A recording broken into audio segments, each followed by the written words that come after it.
Tsy nifanarana tamin'ny fanjakana malagasy na ny sadeka ny fiverenan'ny filoha aloha Ravalomanana hoy ny vondrona afrikanina androany manameloka ny votoatin'ny conférence de presse teny faravohitra izy ireo manohana ity fanambarany ity ihany koa ny Quai d'Orsay ny voameran'ny ranomasimbe indiana ary Frantsa etsy ankilany nambaran'ny Amerikana fa manohana ny filoham-pirenena ankehitriny izy ireo.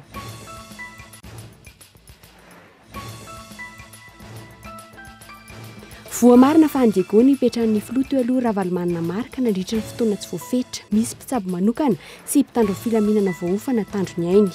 Milamina tsirana natreto na dia misy aza ny feo fa mikarakara fihetsiketsehana ireo mpombazy any an-toerana. Ankilany manambana ny idina andalambe ny etsy amin'ny Magro raha tsy miverina ny faravohitra tao anatin'ny 4 ora ny filoham-pirenena teo aloha Ravalomanana marika.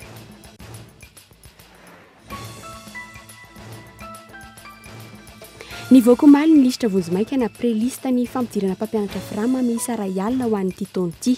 Mpampianatra firama miisa 720 isaky ny Cisco manerana ny nosy no raisina amin'izany. 7 isan'ny takiana latsaky ny 20 taona ary efa manana traikefa raha nambaran'ny ministra ny fanabeazam-pirenena. Etsy ankilany nitsipaka ny fisian'ny 7 ny rivony anefa.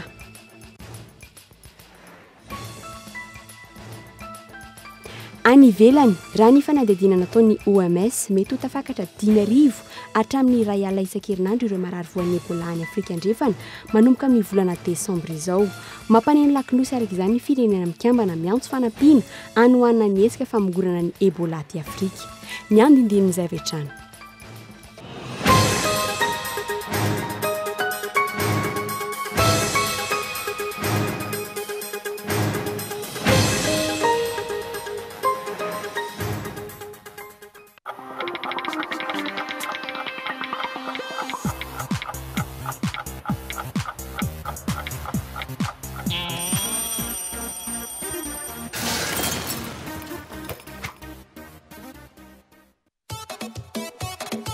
Zay tadiavinao, hitanao avokoa.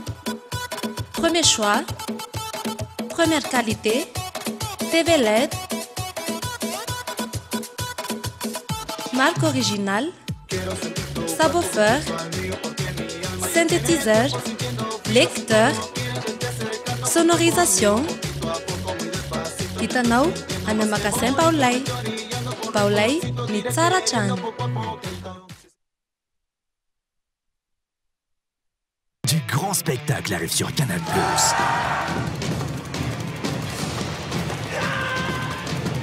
Le voilà! De qui s'agit-il? Mais qu'est-ce qu'ils ont, Jerry? Qu'est-ce qui se passe? Demain, je m'y tiens, je prends ma journée. Oh non, mais parce que j'ai tout négligé.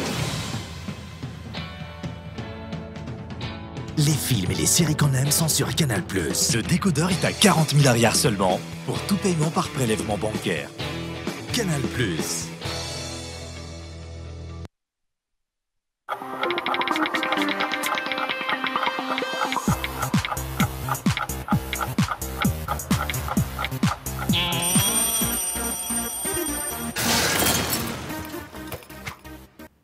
Miarapa tomboky lasy tomboky vavy tonga soa indray ato anatin'ny fampalalam-baovao ny fahitalavitra Cool TV izay anasananao anaraka izany hatramin'ny faran'ny vaovao mahakasika ny filoha teo aloha marika Ravalomanana avy hatrany anokafantsika ny fampalalam-baovao amin'ity hariva ity tsy nifanarahana tamin'ny fanjakana malagasy na ny sadeka ny fiverenana ny filoha teo aloha marika Ravalomanana hoy ny vondrona afrikanina androany manameloka ny votoatin'ny fionana tamin'ny mpanao gazety teny faravohatra izy ireo isan'ny songadiny ireo tao anatin'ny fanambarana navoakan'ny komision ny vondrona afrikanina androany nanao hevitra avokoa androany ny firenendehibe samihafa fanadihadiana. Tsy andry ny taona 2024 andray fahefana itety any Madagasikara manizingizina fa tsy aradrary ny fitondrana ankehitriny fitondrana tsy mafena inona na inona apahan'ny fanambarany marika Ravalomanana izay nisokajiny ny filoham-pirenena ho fiantsiana tsy azo ekena ireo ny alatsinainy teo. Nanizingizina ny filoha teo aloha marika Ravalomanana fa nanamora ny fidirany teto Madagasikara i Allemagne, Norvège, États-Unis, Tanzanie sy ireo maro hafa ary miaraka amin'ny fianakaviam-be iraisam-pirenena. Nitsipaka izany ny vondrona afrikanina androany. Tao anatin'ny fanambarana izay navoaka ny komisiony vondrona afrikanina androany nambarany fa tsy nisy ny fifanarahana teo amin'ny fanjakana malagasy sy ny SADC teo amin'ny fidirany filoha teo aloha marika Ravalomanana teto Madagasikara. Manameloka ny fandraisam-pitenenana nataon'ny filoha teo aloha ihany koa izy ireo. Fiantsiana tsy azo ekena ny famerenana ny adi-hevitra momba ny maha-aradrary ny fitondrana ankehitriny. Nanao fanambarana ihany koa ny mpitondra teny ny Quai d'Orsay, nambarany tamin'izany fa miombom-peo amin'ny fanapa-kevitra niraisin'ny vondrona afrikana ny fanjakana frantsay. Anjaran'ny fanjakana malagasy no mandray tanana ny raharaha raha ny fanambarana ihany. Manameloka ny fiverenan-dravalimanana izay tsy ny fanarana tamin'ny governemanta malagasy sy ny SADC, ny COI sy ny vondrona afrikana ihany koa i Frantsa. Tao anatin'ny fanambarana izay navoakany tamin'ny compte Facebook, tsy nanipika ny anaran'ny filoha teo aloha ny mahasovoan'ny États-Unis. Tsy nilaza ny heviny momba ny fidiran-dravalimanana teto ihany koa, saingy nanambara kosa fa manohana ny filoham-pirenena lany tamin'ny fomba demokratika ary maneho ny mahazava-dehibe ny fampihavanana eo amin'ny tontolo politika mba hisiany ny filaminana sy ampamaritoerana ny fitondrana. Tahaka izany ihany koa ny an'ny vondrona Eoropeanina izay tsy naneho hevitra momba ny fihetsiky marika ravalimanana, saingy nakasitraka kosa ny famatorana nandraisan'ny vahoaka malagasy izany. Notsipihany fa manohana ny governemanta izy ireo amin'ny ezaka ho an'ny fitoniana ataon'ny fitondram-panjakana, iarovana ireo dingana efa vita amin'ny fametrahana ny demokrasia. Androany ihany koa vao nandrenesam-peo ireo mahasoa vahiny eto amintsika.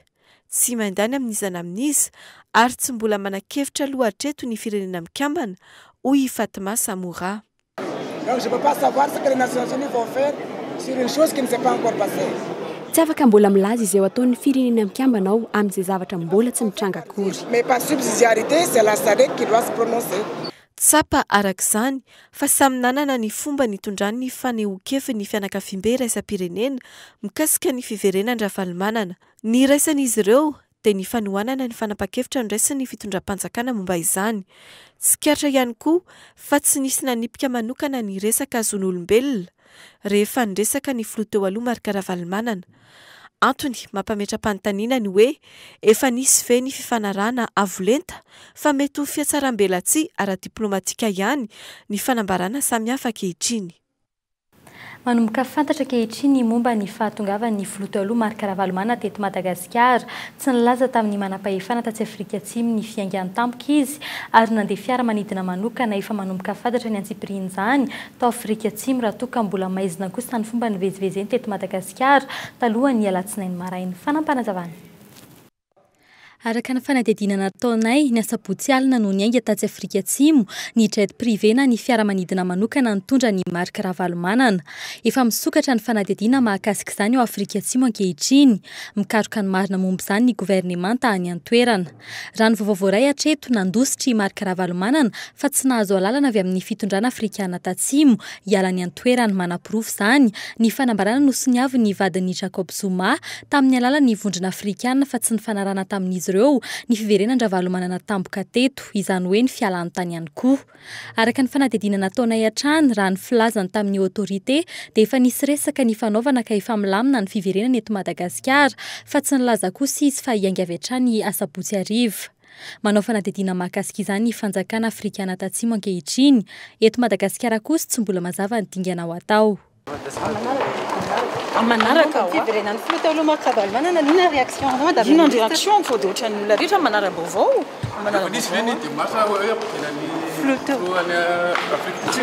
fa manina izy mampodinany zangy tsy misy resaka an'izany sika zao efa nazava ny tenin'ny filoham-pirenena hoe tsika tsy misy hoe mampitombo resaka fa dia miandry sika zay angamba ary momba ny passeport diplomatique any tompoko manina ny passeport diplomatique any mbola mila ino zany africaine ve madame la ministre nafantatra ny fivoahana dia tsy fantatro mihitsy zany fa zao ay ianao zany mahita volana alohan'ny biby.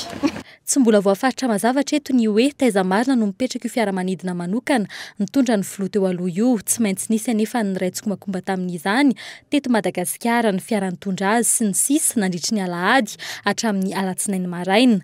Aiza ho aiza ny fandraisana andraikitra ny fanjakana malagasy amin'ny ity raharaha ity.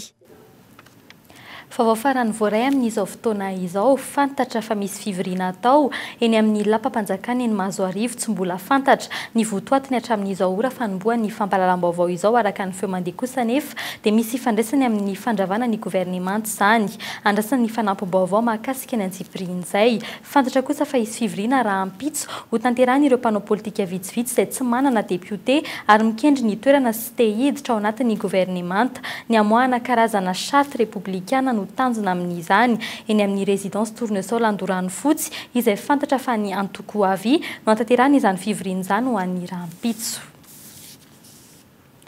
Fa mbola any Antsiranana ny filoto aloha Marc Ravalomanana raha ny vaovao farany ahemitra rahampitso amin'ny fitorany fiaingan'ny fiaramanidina tokony hitondra ny fianakaviany hitsidika azy raha tokony hiala teto Antananarivo androany tolakandro ny elony feo tamin'ny alalan'ny tranokala fa mantanteraka fihetsiketsehana ireo mpiaradia amin'ny Marc Ravalomanana eo anolohan'ny baza aéronavale Antsiranana mandisy izany ny mpanao gazety any an-toerana raha ny fanazavany milamina ny tanàna ary tsy misy ny fanamafisana ny fiarovana ny bana na dia ao amin'izany toerana izany aza no hitoeran'ny filoto aloha amin'izao fanampanazavana.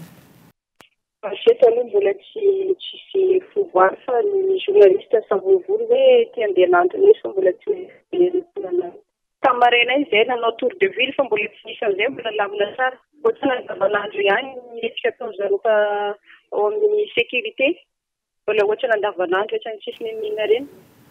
Fa tokony hametra-pialanana sy lono ireo tompon'andraikitra tsy mahavita ny fanaraha-masony sistany manomboka ny amin'ny ministry ny atitany isan'ny vaovao nandrasan'ny maro izany hatramin'ny alatsinainy arivo manidy varavarana avokoa ireo mpitondra fanjakana sy ireo olona akaiky ny filoha Erajonary Mampianina raha nanontaniana ny amin'ny raharaham-pirenena ankehitriny fampivoriana mangingina ireo vondrikely rehetra no hita nanomboka omaly ho an'ny mpanao famakafakana politika sendranay kosa efa hatrany ampiandoana no efa diso-kajy ny filoha-pirenena antony mahatonga izao korotana izao Ernirina Rabary. Raha tsy ivona ny tantara rehefa fomba fanao hatrany amin'ny fitondrana Didier Ratsiraka tamin'ny fananganana ny Arema nandalo tamin'ny filoha Zavy Albert nanangana ny UNDD Ravalomanana tamin'ny TIM ny hoe efa mipetraka ny mpitondra vao manangana ny antokony.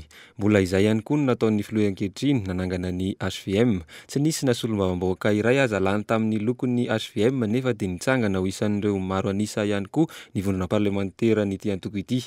Izao anefa rehefa miala tsikelikely ireo solombavambahoaka mpikambana ao tao aorian'ny alatsinainy teo midika ve zany fa miamalemy ny fitondrana fa ajosoana teo amin'ny kajy politika ny filoha no anton'izany raha ny hevitry ny mpamakafaka politika iray. Izay mantsy le zavatra ny foronina fotsiny teny amin'ny anteny meram-pirenena ny HVM tsy nisy lisitry ny HVM no fidiana ho solombavambahoaka kanefa nanjary nisy vondrona parlementaire HVM tampoka nitranga teny amin'ny anteny meram-pirenena. Inona no zavatra hitranga eto amin'ny firenena isy zany ny tsy fahamarinana toerany politika aloha amin'ny ankapobeny fa amin'ny faraiky amin'ny roapolo ny volana oktobra zao tsika dia mety ahita zavatra hafa hitranga eny amin'ny anteny meram-pirenena. Inona no mety hitranga? Mety hisy hitsangana aveo hoe raha vao ny anteny meram-pirenena raha vao ny gouvernemanta Etsakilany ireo tompon'andraikitra isan-tsokajiny eo amin'ny fitondrana sy ireo olona ny atoko HVM rehetra nanakatom-baravarana avokoa raha nanontaniana ny heviny mikasika ny raha-pirenena ankehitriny. Manoloana izay mety ho fisian'ny korotana ny ministry ny atitany kosa nanome baiko ireo tompon'andraikitra isa-paritra ny amin'ny fitandrona ny filaminana. Manome baiko ny solo-tena-mpanjakana rehetra manerana Madagasikara ny tenako na ny lehibe eo nivon'ny faritra io na eo nivon'ny distrika voalohany mba ho mailo eo anatrehan'ny fiantsina maro isan-karazany izay misy eto amin'ny tany sy ny fanjakana. Faharoa mba hitandro ny ataontsika hoe firaisam-pirenena izay ny zavatra faharoa ary fahatelo mba hanao zay ainy tsy ho zavatra eo amin'ny fametrahana izay fanamby lehibe eo amin'ny fametrahana zany hoe filaminana eo amin'ny fari-piadidiana izay misy azy ireo tsirairay avy amin'ny hoe maintien de l'ordre et de la sécurité publique. Reta amin'ity anio ity fa ampitombona ny mpitandro filaminana iasa ny Antsiranana manomboka izao. Fantatra izao fa ny arivany alatsinainy teo no niainga teto Antananarivo ny fiara 4x4 nitondra ny Marc Ravalomanana ary niazo ny maiva tanàna natory kely tao ka ny maraina be tamin'ny 4 ora no nandray ny helikoptera niazo ny Mahajanga. Avy eo atsy nanampy solika ary tonga ho maly talata tamin'ny 10 ora tany Antsiranana. Natitra azy tany atoerana kosa ny ministry ny fiarovana, ny ministry ny filaminana anatiny, ny sekretera-mpanjakana miadidi ny zandarmerie pirenena.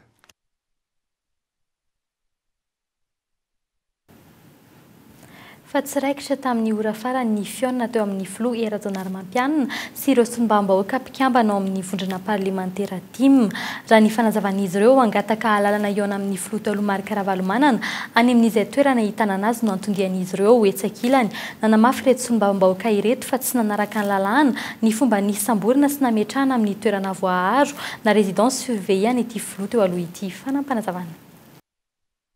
Tokony ho tamin'ny 12 sasany atoandro teo niakatra teny amin'ny lapam-panjakana Ambohitsirotra ireo solombavam-bahoaka ao amin'ny vondrona parlementaire TIM raha ny fanazavana nomen'izy ireo fangatahana fanampanazavana mikasika izay tena misy marina ny filoha mpanorona ity antoko ity no anton'ny fionana. Mangataka fionana zay zany no alehanay aty zany zao anamafy an'le fangatahana fionana amin'ny filoham-pirenena zany reto député reto amin'ny solombavam-bahoaka anay hoe mba aiza ho aiza misy an'ny filoha Ravalomanana manahoana ny fahasalamana ary mangataka zay mba andeha hitsidika azy ihany hijery any misy azy ihany masolo mbavambahoaka anay zany ary mangataka ihany koa zay no amoahana azy. Tsy mazava ihany koa raha ny nambarany reto solombavam-bahoaka ireto ny fomba nisamborana ny Ravalomanana ny alatsinainy teo fametrahana azy amin'ny toerana voaharo na résidence surveillée ho fiarovana ny ainy no natao raha ny fanazavany avy ao amin'ny fitondram-panjakana ho an'izy ireo kosa fakana keriny na enlèvement no natao.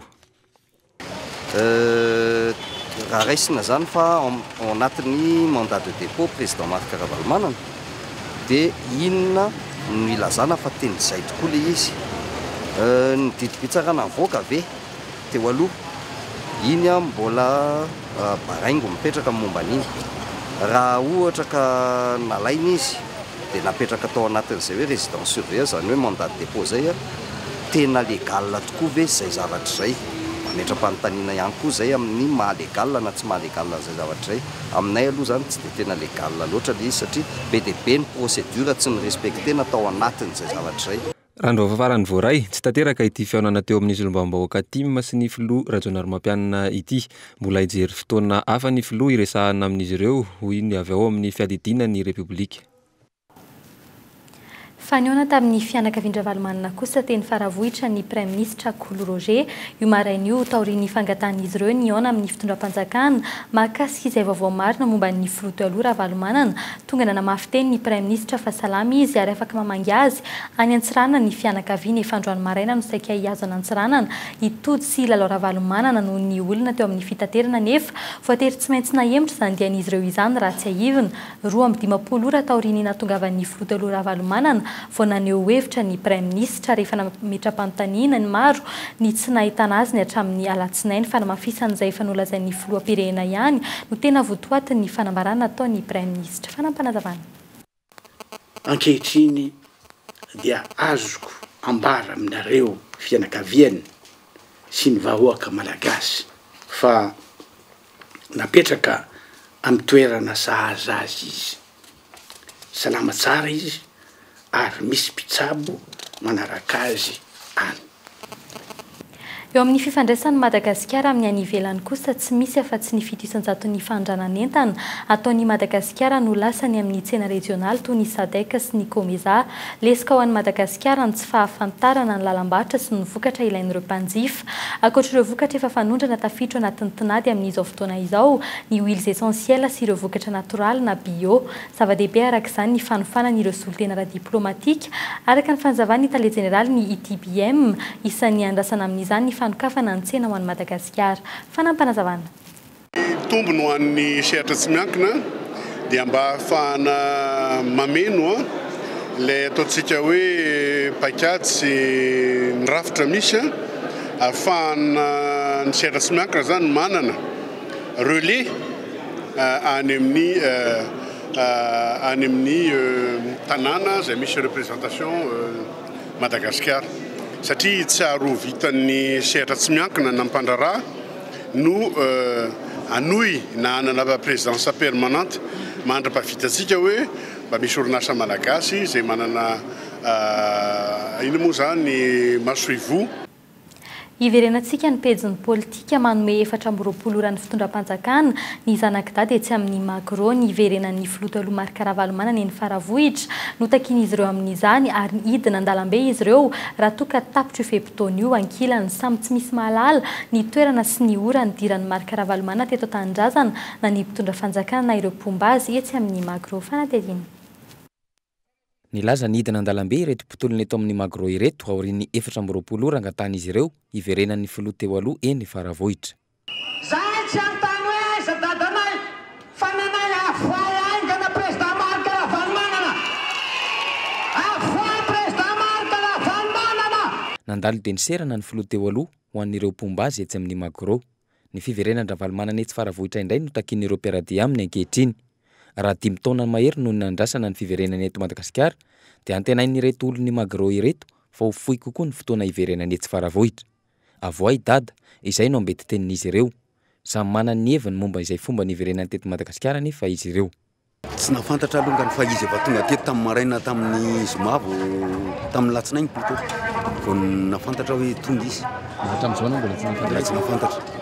Nidirany aloha ohatrany amiko dia tsy fantatro mihitsy satria izy efa tonga nalain'olona keriny no henony sofiko fa ny masoko tsy nahita. Ny mpitondra rengengeza be anivon'ity fanjakana ity tsy nahita ny neviny teto efa za kosa mahita hoe nisy zavatra ihany tao ambadiky ny fahatongavany kanefa koa za tsy mametraka olana satria iza mitaky an'ilay fahatongavany eto.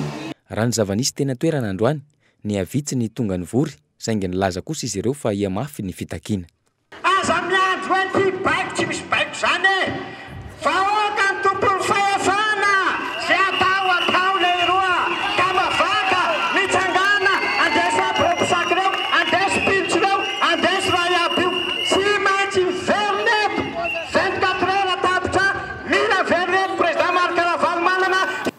Eo amin'izay pejin'ny politika izay atranana tevina ny mandatehezana iarovana ny fitondrana ny hery vaovaon'ny Madagasikara Irivo Rakotovao sy Rachid Mohamed no mpitarika ety vondrona ity izay milaza fa miaro ny safidim-bahoaka tamin'ny fifidianana farany teo fivriany indromiataona nananganan'izany omaly sy androany tetsy amin'ny Colbert tsy kiaritra kosa nefa fa saika solotena avy amin'ny antoko politika tsy dia hita taratra eo amin'ny sehatra politika taorian'ny fifidianana farany teo no mandrafitra ity vondrona ity rehefa manantanina ny faharavan'ny vondrona politika HVM voamarina izao fa mitadina manaharak'izay tratra ireo manodidina ny filoham-pirenena ankehitriny.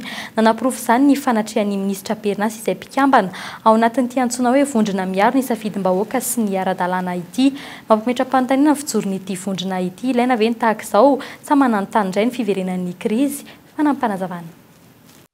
Ny targeta ijoroan'ny vondrona dia ny fiarovana ny safidin'ny vahoaka malagasy sy ny fampiharana ny ara-dalàna. Mahatsapa tokoa mantsy izahay fa tokony arovana ny sotoavana republikanina. Heverinay fa ampy izay ny krizy miverimberina sy ny krizy 10 taona niainantsika ka nampahatra ny firenena malagasy. Voanikeo maraina ny fikambanam-be iraisam-pirenena dia efa nanambara ombenimbeny fa manohana antsika malagasy eo amin'ny fanorizana ny dinkana efa vita. Eo amin'ny tontolon'ny asa fanaovan-gazety kosa indray voakarahampitso ny karatra mahamatiana ny orinasa tserasera no maka ny karatra ny mpanao gazety eny amin'ny ministera ka ny orinasa tsirairay avy no misana ny fizaran'izany amin'ny mpanao gazety ao aminy.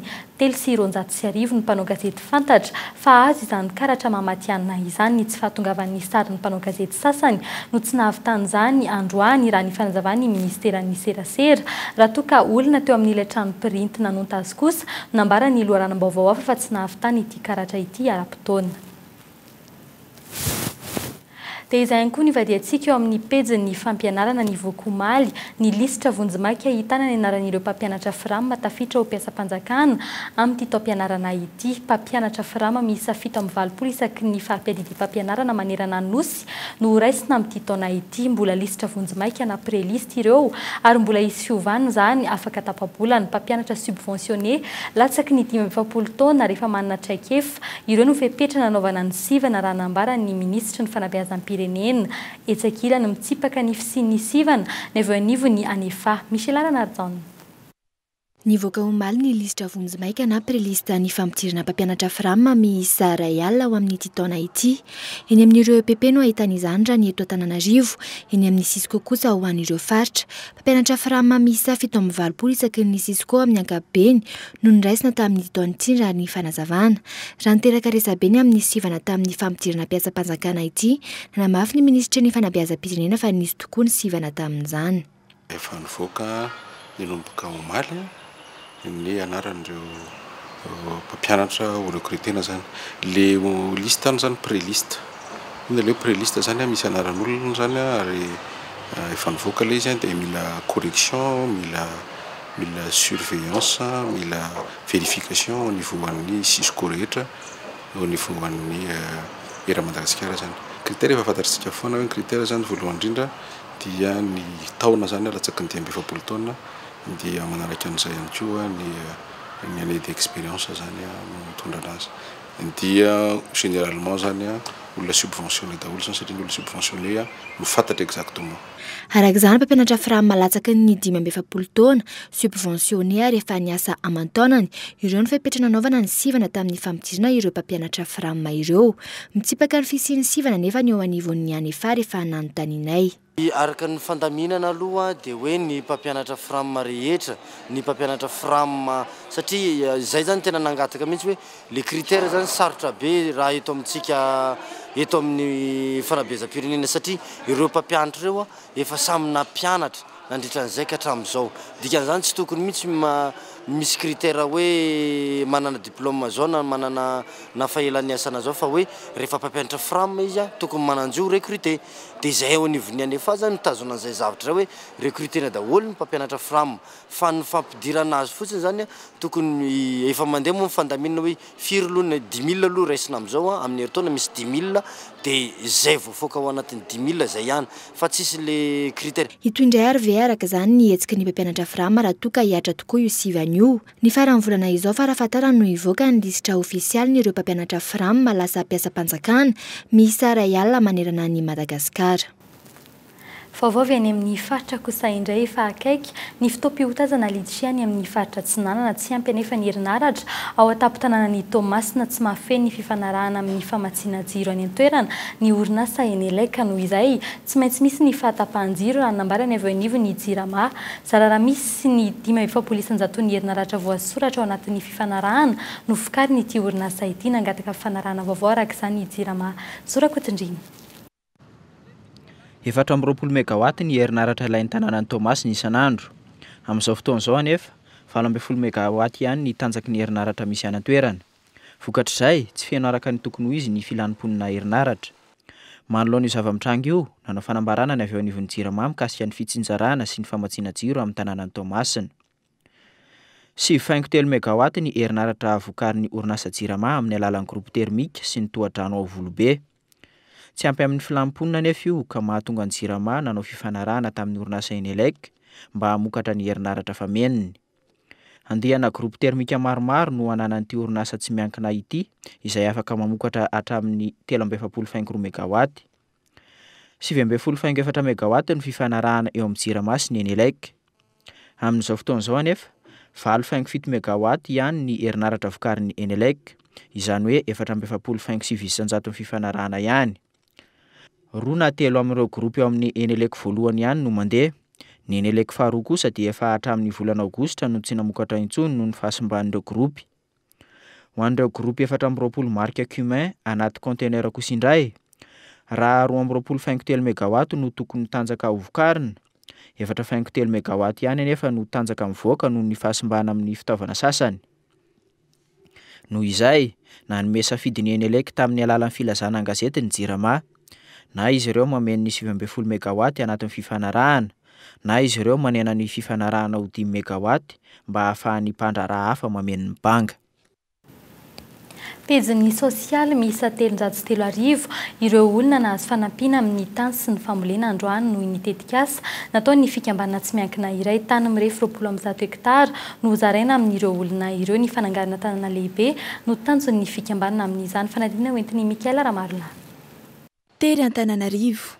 Tsy tamany ivelana Antananarivo ihany koa anefa ireo fa tafiditra eto. Misy ny ezaka tao ankehitriny iarahana amin'ny fikambanana tsy miankina, iarahana amin'ireo olona rava-trano rehetra teto Antananarivo, toy ny Teninantsana, Soamanandrariny, Andotapenaka ary ireo olona nanana ady tany no mahazo tombony amin'izany. 17 kilometatra miala ny renivohitra manaraka ny lalana faha-efatriny no misy an'ity toerana ity, izay tafiditra ao anatin'ny komina Ambohitromby, distrika Ankazobe.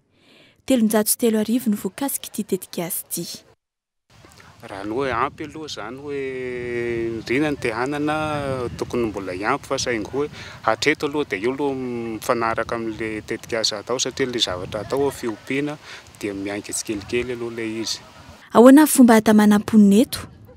Isy ny fananganana orinasa madinika, isy tany 5 hektara tokana anaovana sekoly sy hopitaly ary fiangonana. Isy ihany koa ny fanomezana fanampiana azy ireo amin'ny fambolena na ny fanomezana masom-boly amin'izany. Ary azo fikarakarana manokana izy ireo eo amin'ny fambolena. Izay vokatra rehetra mety hoe vita aty amin'ny haut plateau zany dia ho atao hoe ity daholo aloha.